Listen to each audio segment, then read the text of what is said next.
Hi, everybody. I'm Gary Rubenstein. I'm a math teacher in New York City, currently doing remote teaching. And there are some tools that I want to make people aware of.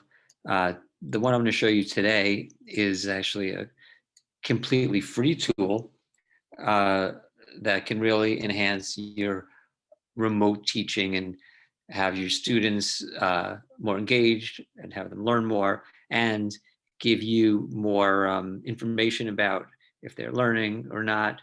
So there's just no reason not to use this tool. Now, this tool was made for math teaching, but actually, no matter what you're teaching, I would use this no matter what I was teaching because it's a way for students to interact, to answer questions, to input their answers in various ways, and for you as the teacher to be able to see their answers and to be able to share them with the class. Just amazing thing. Desmos, it's called Desmos Activity Builder. Here's a little demonstration of what it looks like from the student's point of view. So they, some kind of activity that I made. So they click on it. And the first thing I'm showing is something, so here I said, let's say I'm teaching art history. So there's this picture here, and I have the picture, and it says, what are some things you notice about this painting? And I can say, there are 13 people in the picture. Many of them are discussing something, whatever it is.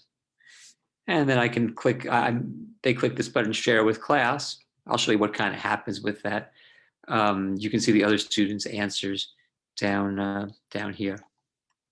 Now they click next to go to the next page. If you want them to, you actually have the ability to control whether the speed that they go through these. You could have everyone have to do this one and the next button won't even be there. But when you want them to go to the next slide, this one, not sure why that says blank, but here. So here's a math one.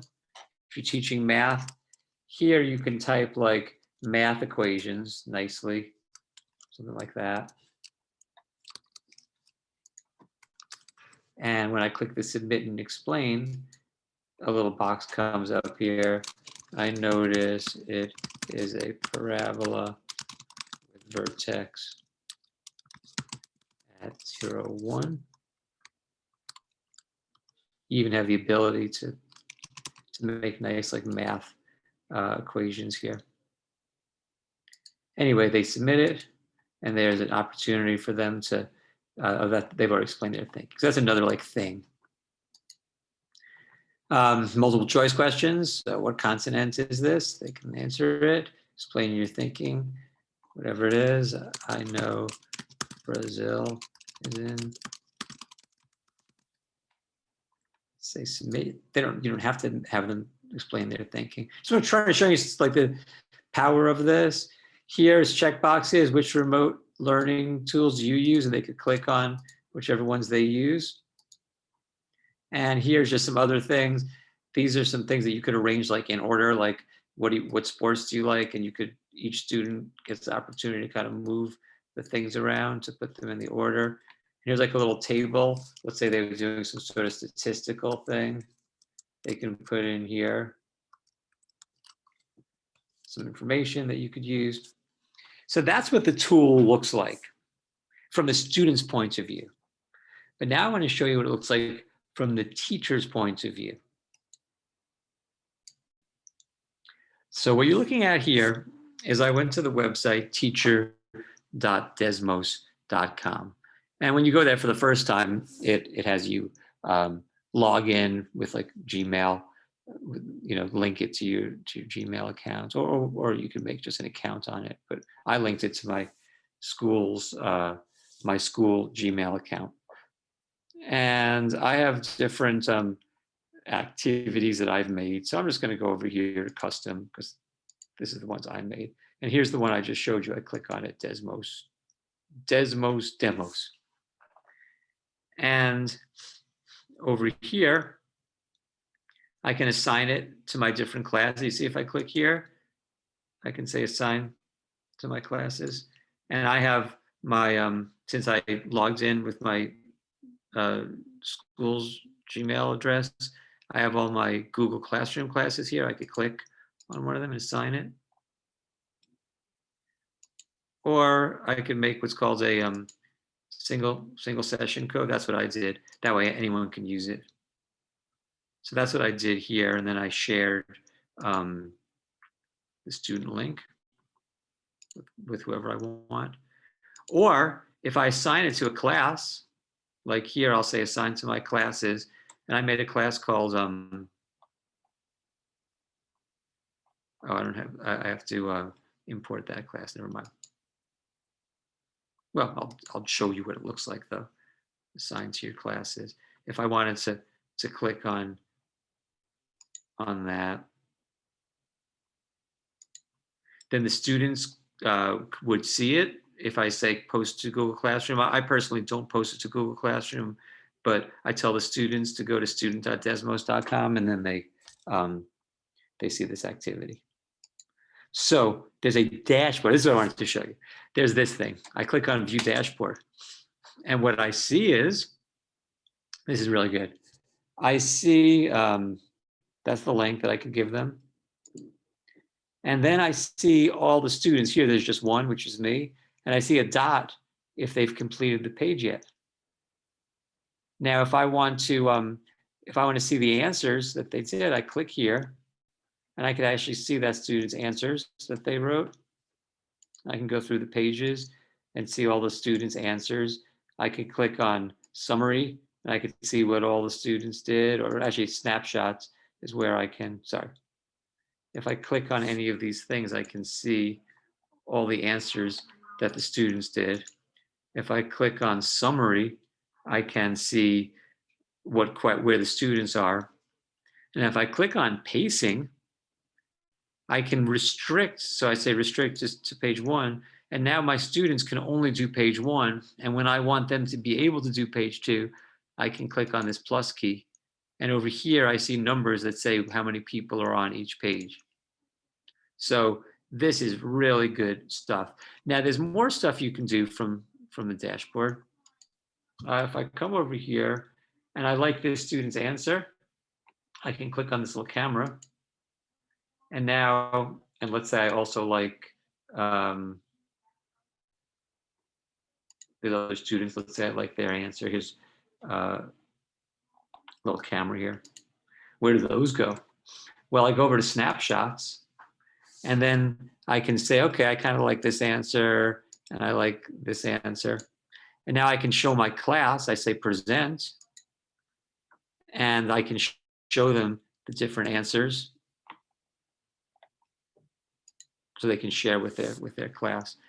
If I click on anonymize, maybe you don't want all their names up there, so you click on anonymize and it changes their names to like mathematicians' names. Well, this is just, this summary of sort of how this works, but I just wanted to show you the power of this. Here, I wanted to show you again, when I click assign, I can assign to my classes and all my Google Classrooms come up. Let's say I want to assign to this class. Again, if you edit this, you can make it so it posts immediately to Google Classroom. I don't like to do that because they might like do it too soon. They might think it's a homework assignment or something like that. But I post it immediately on student.desmos.com.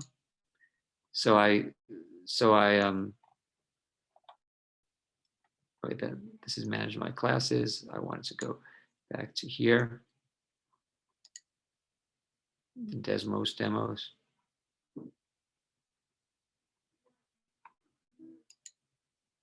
Over here, activity page.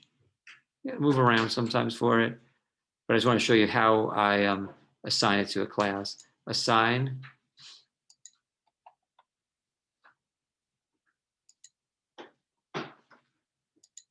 And again, single session code makes a link that anyone can do.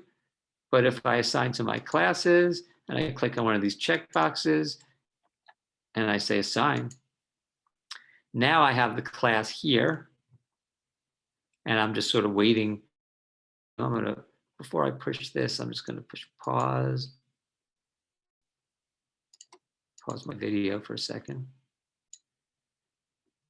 Now, as my students log in, they just go to students.desmos.com. And since they log in with their Google Classroom code, they will automatically see this as one of their options. And their names will pop up over here. And I like to say pacing and just restrict them to the first page for now.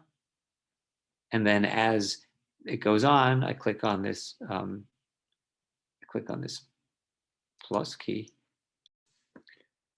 Now you might wonder, where do these activities come from? Well, the activities, oh, and by the way, let me just come over here to the activity page. One thing I didn't show you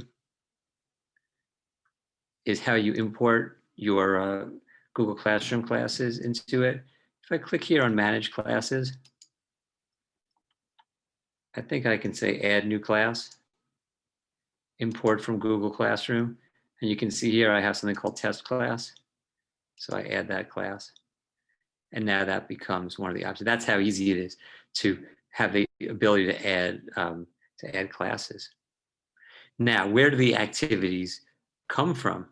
Well, if you're teaching math, especially, you can search for an activity. Let's say I say trig graphs. And what I find here is people have already made, they've already made stuff. If I click on this plus key, I can add it to my own, I can add it to what's called a collection that I made. Or I can click here and I could say share activity. I wasn't trying to share it, but I can add it to my own list. So I have one called remote learning, save. And now when I go to my activities, collections, and I go to remote learning, I see that thing right there. And if I click on it, someone else made this thing. It's a whole thing with with 14 slides. And I can now assign that to my students' classes. I wonder if there's stuff that's not math. I'll just say like maps. I'm just curious. Yeah, look at this. So someone did thing on healthy foods. And let's say I want to look at what that's all about. I can do student preview. And here's things that have nothing to do with math. What do you notice about this graph? Healthy foods, calories, whatever it is. I can go to full screen for that. I don't think I want full screen. Okay, so I didn't even realize this, but I knew there were activities. I usually make my own, but you can search for activities like most popular, all this stuff. Some of it's math, some of it's not. Most of it's math, but you could do anything with it. You could, whatever subject you want to teach about. Let's just say maps,